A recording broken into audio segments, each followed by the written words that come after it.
Hello friends, स्वागत है आपका हमारे इस यूट्यूब चैनल पर जिसका नाम है Rahul Jain fintech. So friends, आज हम बात करेंगे कि एक्चुअल में हेल्थ इंश्योरेंस की इंपॉर्टेंस क्या है। आज से पहले भी हमने बहुत सारी वीडियोस बनाई हैं, लेकिन इस वीडियो को बनाने का पर्पस थोड़ा डिफरेंट है, क्योंकि काफी सारे लोग ये जानना चाहते हैं कि हेल्थ इंश्योरेंस पॉलिसी लेने से पहले हमें क्या-क्या चीजों का ध्यान रखना पड़ता है। कौन सी चीज ऐसी है जो कि हमारे को हेल्थ इंश्योरेंस पॉलिसी लेने के लिए हमें याद रखनी चाहिए, ध्यान में रखनी चाहिए। कौन सा क्लेम सेटलमेंट रेशियो कैसे हमें चेक करना चाहिए। तो ये सारी चीजें हैं जिससे कि आप अपना health insurance, right health insurance choose कर सकते हैं। सो फ्रेंड्स, मैं आपको बता देता हूं कि अगर आपने ये सुना होगा कई बार कि ज्यादातर लोग ये जब बात करते हैं तो वो बोलते हैं कि आपको सबसे पहले इन्वेस्टमेंट जो है वो अपने हेल्थ इंश्योरेंस पे करनी चाहिए, जस्ट बिकॉज क्योंकि आपकी हेल्थ है तो वेल्थ बन सकती है। अगर आप अपने बिजनेस के ओनर हैं या फिर अपने बिजनेस में या सैलरीड में जॉब करते हैं कहीं पर, तो मैं आपको बता देता हूं कि ज्यादातर लोग ये सोचते हैं कि यार मैं कभी बीमार नहीं पड़ूंगा। हालांकि ये एक मिथ है और मैं आपको बता देता हूं कि कभी ना कभी कोई ना कोई प्रॉब्लम किसी ना किसी के साथ हो ही जाती है। इवन घर पे बैठे बैठे हाई फीवर हो गया तो भी एक प्रॉब्लम है। अगर आपने ऐसा कुछ प्लान नहीं किया है और आपको कोई भी मेडिकल इमरजेंसी के केस में हॉस्पिटल जाना पड़ जाए, तो समझिए कि 2 से 3 लाख 5 लाख रुपए का बिल कौन पे करेगा। या तो आपके पास एक ही ऑप्शन है कि या आपके पास जो सेविंग्स है उनको आप सेविंग्स को आप हॉस्पिटल बिल्स में देकर आइए, या फिर दूसरा ऑप्शन है जब भी आप हॉस्पिटल में जा रहे हैं तो अपनी हेल्थ इंश्योरेंस पॉलिसी के साथ जाइए और पॉलिसी से क्लेम कीजिए, जो कि कैशलेस फैसिलिटीज के साथ आ जाती है। तो फ्रेंड्स, मैं आपको बता रहा हूं कि काफी सारे लोग ये सारी चीजें नहीं समझ पाते। इसीलिए इस मेन ऑब्जेक्टिव को मैं आज आप लोगों के सामने डिस्कस करना चाहता हूं कि हेल्थ इंश्योरेंस का इंपॉर्टेंस एक्चुअल में क्या है। हेल्थ इंश्योरेंस लेने के लिए आपको सबसे पहले समझना होगा कि क्या क्या चीजें हैं जिसकी वजह से आपको हेल्थ इंश्योरेंस में बेनिफिट मिल जाता है। सबसे पहले हम बात करेंगे कि आपको हेल्थ इंश्योरेंस कवर कितने की जरूरत होती है, मतलब कि कितना हेल्थ इंश्योरेंस लेना चाहिए।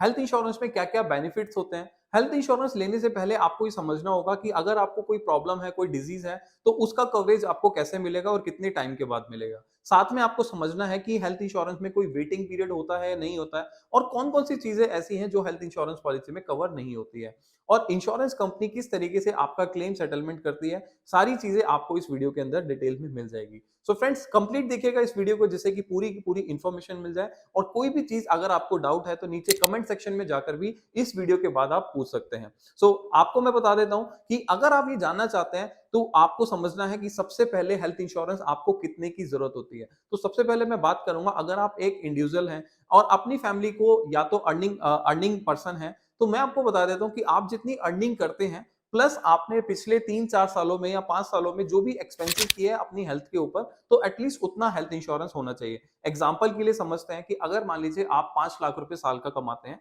और आपने पिछले 2 साल में या 5 साल में आपने 2 लाख रुपए अपने हेल्थ पे या फिर अपने हॉस्पिटल्स बिल में पे किया है, तो यहां पर आप देखिए कि आपकी 5 लाख की इनकम और आपने 2 लाख रुपए जो स्पेंड किया, तो एटलीस्ट आपका 7-7.5 लाख रुपए का इंश्योरेंस कवर होना चाहिए। लेकिन ये केस भी हो सकता है कि आपने कोई स्पेंड ना किया हो, आप बिल्कुल हेल्दी हैं और आपकी 5 लाख रुपए की इनकम है, तो एटलीस्ट 5 लाख से 10 लाख रुपए तक का हेल्थ इंश्योरेंस आपका होना चाहिए। लेकिन अगर आप साथ में समझिए कि अगर आप एक फैमिली फ्लोटर पॉलिसी में जा रहे हैं, मतलब कि आप अकेले नहीं है, आप अपनी फैमिली में हैं, मतलब कि आपके आप हस्बैंड हैं और आपके वाइफ हैं, स्पाउस है, बच्चे हैं, तो यहां पर आपको समझना है कि अगर आप एक फैमिली प्लान ले रहे हैं तो एटलीस्ट 10 लाख से लेकर 20 लाख तक का सम एश्योर्ड एक अच्छा ऑप्शन होता है जो कि आपको ले लेना चाहिए, क्योंकि आज की डेट में मेडिकल जो कॉस्ट है वो डे बाय डे इंक्रीज होती चली जा रही है। और इवन दो आपने देखा होगा कि जब भी आप किसी भी कस्टमर को या किसी भी इंश्योरेंस कंपनी में किसी कस्टमर का क्लेम आ जाता है, तो इंश्योरेंस कंपनी उसका सम एश्योर्ड बढ़ाने में हिचकिचाती है, क्योंकि उनका रिस्क कवर, क्योंकि दोबारा से क्लेम आ सकता है, इवन दोबारा से उसको प्रॉब्लम हो सकती है, मेडिकल इमरजेंसी हो सकती है। सो इंश्योरेंस कंपनी एक बार क्लेम आने की वजह से दोबारा से सम इंश्योर्ड मतलब कि रिस्क कवर को इंक्रीज नहीं करती है। तो ये सारे क्लॉजेज हैं जिसकी वजह से मैं आपको समझा रहा हूं कि कितना सम एश्योर्ड कवर आपको ले लेना चाहिए। अगर आप इंडिविजुअल हैं तो एटलीस्ट 5 से 10 लाख का होना चाहिए, अगर एक फैमिली फ्लोटर पॉलिसी में जा रहे हैं तो 10 लाख से 20 लाख तक होना चाहिए, अगर आप मेट्रो सिटी में रहते हैं। अगर नॉन मेट्रो में है तो आप थोड़ा सा सम एश्योर्ड कम भी ले सकते हैं। सो जैसा कि मैंने बताया कि आपको कितना सम एश्योर्ड लेना चाहिए और किस तरीके से लेना चाहिए, वो मैंने आपको बताया। अब हमें ये समझना है कि किस तरीके से आपकी पॉलिसी के अंदर कई बार हम क्लेम लेना चाहते हैं लेकिन क्लेम रिजेक्ट हो जाता है, या फिर आपने देखा होगा कि कौन कौन से बेनिफिट्स हैं जो आपकी पॉलिसी में कवर होते हैं। तो सबसे पहले में बात करेंगे जिसको हम बोलते हैं रीस्टोरेशन बेनिफिट। मतलब कि जब भी आप पॉलिसी ले रहे हैं, मान लीजिए 10 लाख रुपए की, अगर आपने एक साल में 10 लाख रुपए का एग्जॉस्ट कर दिया, पूरा का पूरा सम एश्योर्ड यूज कर लिया, सो कंपनी यहाँ पर आपको 10 लाख रुपए दोबारा से पे कर देती है और उसके लिए आपको एक्स्ट्रा प्रीमियम पे करने की भी जरूरत नहीं होती है। हालांकि मार्केट में कुछ ऐसी कंपनी भी है जो कि कंपटीशन को देखते हुए आपको रिस्टोरेशन बेनिफिट अनलिमिटेड टाइम्स भी देती है, और इसका बेनिफिट आप पूरे साल में अनलिमिटेड बार यूज कर सकते हैं। जितना आपको जरूरत है उतना आप यहाँ पर यूज कर सकते हैं। बात करते हैं नो क्लेम बोनस की। अब नो क्लेम बोनस आपको एक बहुत अच्छा फैक्टर है, जिससे कि आप डेली जो आपकी पॉलिसी है उसमें आप ईयरली बेसिस पे अपने रिस्क कवर को इंक्रीज कर सकते हैं अगर आप कोई भी क्लेम नहीं लेते हैं। तो यहाँ पर ये समझना है कि अगर आप 10 लाख रुपए की पॉलिसी ले रहे हैं, तो 10 लाख की पॉलिसी में अगर आपने एक साल तक कोई भी क्लेम नहीं किया है, तो अगली बार आपकी पॉलिसी में कंपनी के बेनिफिट जो भी हो सकता है 10%, 20%, 50% या 100%, तो आप ये देखिए कि अगर आपकी पॉलिसी में 50% का नो क्लेम बोनस है, तो 10 लाख की पॉलिसी अगले साल 15 लाख हो जाएगी। उसके बाद आपने दोबारा क्लेम नहीं लिया है तो 15 लाख से 20 लाख हो जाएगी। इसी तरीके से कंपनी टू कंपनी यहाँ पर ये नो क्लेम बोनस का बेनिफिट मिलता है, जो कि आप चेक कर सकते हैं हमारी वेबसाइट पे जाकर। अगर आप देखना चाहते हैं कि आपकी पॉलिसी या आप जो पॉलिसी लेना चाह रहे हैं तो उसके अंदर क्या बेनिफिट है, क्या क्या फीचर्स हैं, इवन कंपैरिजन करना चाहते हैं, सो मैं डिस्क्रिप्शन में लिंक भी दे दूंगा, आप जाकर चेक भी कर सकते हैं। अपनी डिटेल डालकर आप सारी कंपनी का कंपैरिजन देख सकते हैं। अगर आप एक यंग एज में हैं और आप चाहते हैं अपनी हेल्थ इंश्योरेंस पॉलिसी लेना, तो मैं आपको बता देता हूं उसका भी काफी सारा बेनिफिट होता है। क्योंकि यंग एज में नॉर्मली हमारे साथ कोई भी बीमारी, कोई प्रॉब्लम नहीं होती है, कोई बीपी शुगर जैसी प्रॉब्लम नहीं होती है। लेकिन अगर आप अर्ली एज में पॉलिसी ले लेते हैं, तो उसका बेनिफिट क्या होता है कि आपका जो नो क्लेम बोनस है, आज की डेट में जो मार्केट में कंपनीज हैं, वो आपका नो क्लेम बोनस 10x तक का बेनिफिट देती है। मतलब अगर आपने 10 लाख की पॉलिसी ली, तो हो सकता है कि अगले साल आपने कोई क्लेम ना लिया हो, तो अगले साल पॉलिसी 10 लाख से 20 लाख हो जाए, फिर उसके बाद 20 से 30 हो जाए, 30 से 40 हो जाए, ऐसे बढ़ते बढ़ते बढ़ते आपकी पॉलिसी 1 करोड़ तक हो सकती है। तो मैं आपको इसीलिए आपको गाइड कर रहा हूं कि यंग एज पर अगर आप पॉलिसी लेंगे, तो हो सकता है आगे जैसे उम्र बढ़ रही है आपको प्रॉब्लम भी हो सकती है, कोई मेडिकल इमरजेंसी भी आ सकती है, सो उस केस में आपकी 10 लाख की पॉलिसी 1 करोड़ का बेनिफिट दे सके, और जिसके लिए आपको सेम प्रीमियम देना होगा जब तक आपका क्लेम नहीं आएगा, जब तक आप इसका बेनिफिट अवेल कर सकते हैं। सो जिसको हम लॉक द क्लॉक फीचर बोलते हैं, और कुछ कंपनी इसका बेनिफिट भी दे रही है। अगर हम बात करते हैं इसके कुछ और बेनिफिट्स की, इसके अंदर आता है आपका डे केयर ट्रीटमेंट। अब डे केयर ट्रीटमेंट एक ऐसा ट्रीटमेंट होता है जो टेक्नोलॉजी एडवांसमेंट की वजह से आप पूरे दिन या 24 घंटे हॉस्पिटल में एडमिट ना होने की वजह से भी ले सकते हैं। जैसे कि आपने 2 घंटे या 3 घंटे या 4 घंटे के अंदर अपना डे केयर ट्रीटमेंट कराया और आप अपने घर पर जा सकते हैं ट्रीटमेंट के बाद, तो उस केस में भी कंपनी आपको कैशलेस बेनिफिट देती है और इसका कैशलेस ट्रीटमेंट आप यहां पर ले सकते हैं। इसके अलावा अगर हम बात करें तो इसके अंदर आता है आपका टैक्स बेनिफिट। अगर हम टैक्स बेनिफिट की बात कर रहे हैं तो आपको अंडर सेक्शन 80D के अंदर इसका टैक्स बेनिफिट मिल जाता है, जो कि आपको 75,000 तक हो सकता है। अगर आप अपने फैमिली के लिए पॉलिसी ले रहे हैं, अपने सेल्फ, स्पाउस एंड बच्चों के लिए ले रहे हैं, तो आप 25,000 तक का बेनिफिट ले सकते हैं। अगर आप पेरेंट्स के लिए पॉलिसी ले रहे हैं जिनकी एज 60 एज से ज्यादा है, तो आप 50,000 तक का टैक्स बेनिफिट ले सकते हैं। सो टोटल इन टोटल आप 75,000 तक का टैक्स बेनिफिट भी अवेल कर सकते हैं। सो फ्रेंड्स, जैसा कि मैंने बताया कि इसके अंदर क्या क्या बेनिफिट्स थे, सो यहाँ पर restoration, no claim bonus, day care treatment, तो ये सारे बेनिफिट आपकी पॉलिसी के अंदर हो सकते हैं। अब हम बात करेंगे इस पॉलिसी के अंदर क्या क्या फीचर्स होते हैं, क्या क्या आपको इसके अंदर मिल जाता है। जैसे कि हम सबसे पहले बात करेंगे, यहाँ पर आपको एम्बुलेंस कवर मिल जाता है। बट जब भी आप एम्बुलेंस कवर की बात करते हैं, तो कुछ पॉलिसीज आपको 1000, 2000 या फिर 3000 पे पर हॉस्पिटलाइजेशन तक का कवर देती है। लेकिन मार्केट में कुछ ऐसी पॉलिसीज भी हैं जो आपको अनलिमिटेड, मतलब कि अप टू सम एश्योर्ड तक का बेनिफिट देती है। सो आपको ये देखना है कि आप कंपैरिजन जब करने जाएंगे, सो आपको देखना है कि आपकी पॉलिसी के अंदर कोई ऐसा कैपिंग तो नहीं है जिसकी वजह से आप एम्बुलेंस के अंदर भी 1000 या 2000 का बेनिफिट देख रहे हैं। सो यहाँ पर आपको समझना है फीचर्स के अंदर आपको और क्या क्या चीजें होती हैं, जैसे कि रूम रेंट कैपिंग। अब जब भी आप पॉलिसी लेने जाते हैं, सो आपकी पॉलिसी के अंदर normally 1% of the room rent या फिर आपको 2% of the room rent, ICU room rent का आपको फैसिलिटी मिलती है।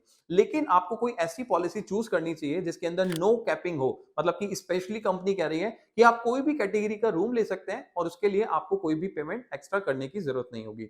तो यहाँ पर आपको वही रिकमेंडेशन है मेरी साइड से कि नो रूम रेंट कैपिंग वाली पॉलिसी लीजिए जिसके अंदर कोई भी प्रॉब्लम ना आए। इसके अलावा हम बात करेंगे प्री एंड पोस्ट हॉस्पिटलाइजेशन की। अगर आप देखते हैं कि पॉलिसी के अंदर आप प्री एंड पोस्ट हॉस्पिटलाइजेशन क्या होता है, तो प्री एंड पोस्ट हॉस्पिटलाइजेशन का मतलब है कि जब भी आप हॉस्पिटल में ट्रीटमेंट के लिए जाते हैं, उससे पहले के और उसके बाद के जो एक्सपेंसेस हैं, कंपनी से आप वो सारे क्लेम भी रिम्बर्समेंट बेसिस पर वापस ले सकते हैं। और इसके लिए कंपनी जो है आपको 60 डेज पहले का और 180 डेज बाद तक का टाइम देती है। और अगर आप ये चाहते हैं, तो ज्यादातर कंपनियां, हालांकि आपको 30 डेज या 60 डेज का देंगी, लेकिन कुछ कंपनी मार्केट में ऐसी भी है जो 60 और 180 डेज का भी आपको टाइम देती है। सो मैं आपको वही रिकमेंड करूंगा कि अगर आपको ज्यादा ड्यूरेशन वाली पॉलिसी मिल जाती है तो कंपैरिजन करते हुए आप इस फैक्टर को भी कंसीडर कर सकते हैं। इसके अलावा अगर हम और फीचर्स की बात करें तो आपको समझना है कि आपकी पॉलिसी के अंदर रीस्टोरेशन बेनिफिट अनलिमिटेड होना चाहिए, क्योंकि आज की डेट में देखिए अगर कोई ऐसी प्रॉब्लम हो जाए कि आपको साल में 2 बार 3 बार इवन 4 बार आपको हॉस्पिटल जाना पड़ जाए, सो आपको अगर अनलिमिटेड रीस्टोरेशन मिलेगा तो आप अपनी पॉलिसी से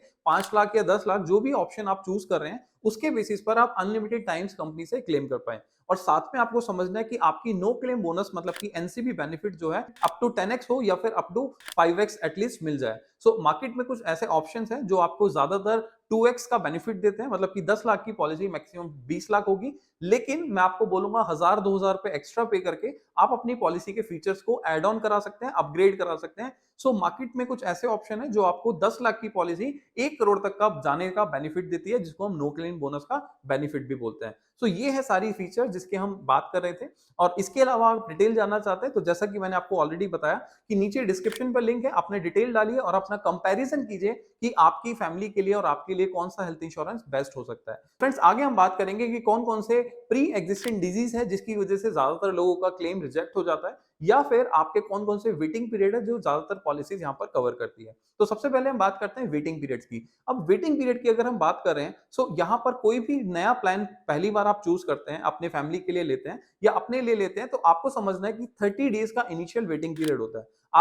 अगर आप आज पॉलिसी बाय करते हैं, सो 30 डेज तक कोई भी आपके साथ मेडिकल इमरजेंसी आ जाए तो इंश्योरेंस कंपनी आपको पे नहीं करेगी। ये इनके क्लॉज में होता है, तो आपको समझना जरूरी है कि 30 डेज तक आपको इंश्योरेंस कंपनी से क्लेम नहीं मिलेगा।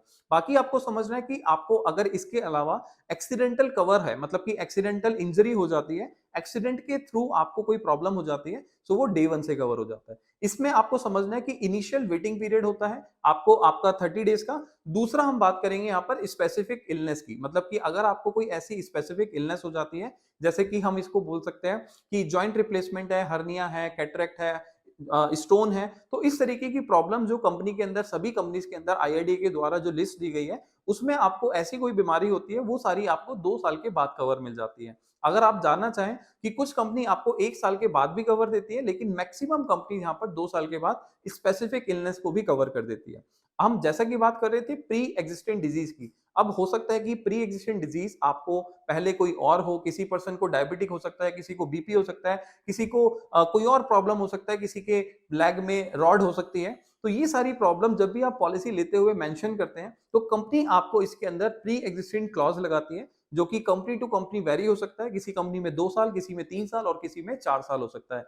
लेकिन आप अगर पॉलिसी ले रहे हैं तो मैं आपको यही रिकमेंड करूंगा, अगर आपको पहले कोई प्रॉब्लम है या पहले कोई आपको हेल्थ इशू है या पहले आपने कोई सर्जरी ले रखी है, सर्जरी करा रखी है हॉस्पिटल से, सो आप ये सारी चीजों को मेंशन कर दीजिए अपनी एप्लीकेशन फॉर्म में, जिससे कि आपके डिनायल के चांसेस बहुत कम हो जाए, इवन डिनायल आपका ना भी हो, राइट। सो ज्यादातर जो कंपनी जो देखती है कि आपको अगर पहला कुछ ऐसा प्रॉब्लम है तो वो आपको 3 साल के बाद कवरेज देगी, और हो सकता है आपकी पॉलिसी के अंदर कुछ एक्स्ट्रा प्रीमियम भी आपसे चार्ज करे। सो ये सारी कंडीशन आपकी हेल्थ के ऊपर होती है। सो मेक श्योर कि अगर आप जल्दी से इंश्योरेंस लेंगे, जैसे कि स्टार्टिंग में मैंने आपको बताया था कि आपकी हेल्थ है तो आप अपनी वेल्थ को बना सकते हैं, आप अपनी अर्निंग पोटेंशियल को अनलिमिटेड कर सकते हैं अगर आपकी हेल्थ बनी रहेगी। सो फ्रेंड्स जैसा कि मैं आपको बता रहा हूं कि यहाँ पर आप में से बहुत सारे लोग हैं जो कि हेल्थ इंश्योरेंस लेना तो चाहते हैं, लेकिन कोई ना कोई फैक्टर की वजह से रुक जाते हैं। सो अगर आप चाहते हैं कि अपनी पॉलिसीज लेना, तो आप यहाँ पर नीचे दिए गए लिंक पर क्लिक कीजिए, अपनी पॉलिसी के अंदर कंपैरिजन कीजिए कि कौन सा हेल्थ इंश्योरेंस प्लान आपके लिए और आपकी फैमिली के लिए बेस्ट सुटेबल हो सकता है। फाइनली हम बात कर रहे थे यहाँ पर क्लेम सेटलमेंट रेशियो की। यहाँ पर आपको समझना है कि बहुत सारी कंपनीज ऐसी हैं जो कि क्लेम सेटलमेंट में कई बार आपको दिखाती कुछ और है, एक्चुअल में कुछ और होता है। सो ये आपको समझना है कि ये फैक्टर क्या होता है। मान लीजिए आपने पॉलिसी ली 10 लाख रुपए की और किसी पर्सन का क्लेम आ जाता है 2 लाख रुपए, लेकिन कंपनी कहती है कि हम डिडक्शन करके उसके अंदर कोई क्लॉजेज हैं जो कि आपको नहीं बताए गए थे एजेंट के द्वारा। सो उस केसेस में आपको क्या होता है कि 2 लाख रुपए की बजाय आपको 1.5 लाख रुपए का या 1,20,000 का आपका क्लेम सेटल हो जाता है। सो यहाँ पर आपको समझना है कि कंपनी आपका वो क्लेम सेटलमेंट तो दिखाएगी कि हमने उस पर्सन का क्लेम सेटल किया है, लेकिन उस पर्सन का कितना क्लेम सेटल किया है वो आपको नहीं दिखाएगी। सो मेक श्योर कि जो भी आप वेबसाइट पे जाते हैं, किसी भी वेबसाइट पे आप क्लेम सेटलमेंट रेशियो देखने के लिए, सो उस बेसिस पे अपना पॉलिसी डिसाइड मत कीजिए, उस कंपनी को डिसाइड मत कीजिए जहां पर आपका क्लेम सेटलमेंट ज्यादा है। कोशिश कीजिए जब भी आप पॉलिसी ले रहे हैं, सो पॉलिसी के अंदर एक होता है इनकर्ड क्लेम रेशियो। सो यहां पर ये देखा जाता है कि कंपनी ने अगर मान लीजिए 1 करोड़ का कॉर्पस तैयार किया था, 1 करोड़ का मान लीजिए पैसा इकट्ठा किया था पब्लिक से, सो उसमें से कितना परसेंटेज कंपनी ने उस क्लेम को पे करने में दिया। अगर वो लेस देन 50% है, सो इसका मतलब है कंपनी प्रॉफिट कमाना चाहती है, पैसा कमाना चाहती है, और उस बेसिस पर आपको उतना ज्यादा क्लेम नहीं मिलेगा और आपका डिडक्शंस भी ज्यादा हो सकते हैं।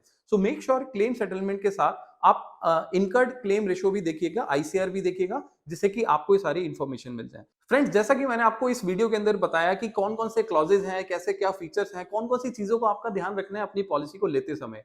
सो फाइनली मैं आपको एक ही चीज बोलूंगा, अगर आप अपनी हेल्थ इंश्योरेंस पॉलिसी लेना चाहते हैं, सो कौन कौन से चीजें आपको ध्यान में रखनी चाहिए। सबसे पहले आपकी एज, अगर आपकी एज यंग है और आप कम एज में है, तो आपको अपनी इंश्योरेंस प्लान ले लेना चाहिए। साथ में आपको देखना चाहिए आपको कोई हेल्थ प्रॉब्लम ना है, आपको कोई हेल्थ डिजीज नहीं है, तो आपको अपनी हेल्थ इंश्योरेंस पॉलिसी ले लेनी चाहिए। और साथ में आपको समझना है कि आपका नेचर ऑफ बिजनेस क्या है, आपकी इनकम क्या है, और ये सारी चीजों को फैक्टर में ध्यान में रखते हुए आप अपनी पॉलिसीज को बाय कर सकते हैं। फ्रेंड्स, आपको वीडियो कैसी लगी जल्दी से लाइक कीजिएगा, शेयर कीजिएगा, जिससे कि और भी लोगों को पता चल सके कि इंपॉर्टेंस ऑफ हेल्थ इंश्योरेंस क्या है। और साथ में अगर आप हेल्थ इंश्योरेंस लेते हैं, सो जैसा कि मैंने आपको बताया कि 75,000 रुपए तक का आप फैमिली के अंदर आप 80D के अंदर यहाँ पर टैक्स का बेनिफिट भी अवेल कर सकते हैं। सो अगर आप ये टैक्स बेनिफिट अवेल करना चाहते हैं, सो अभी नीचे जाइए, डिस्क्रिप्शन में लिंक पर क्लिक कीजिए और अपनी पॉलिसी को कंपेयर करके अपने लिए बेस्ट हेल्थ इंश्योरेंस प्लान ले सकते हैं। सो फ्रेंड्स, मिलते हैं हम नेक्स्ट वीडियो में। Till the time, be safe, be insured.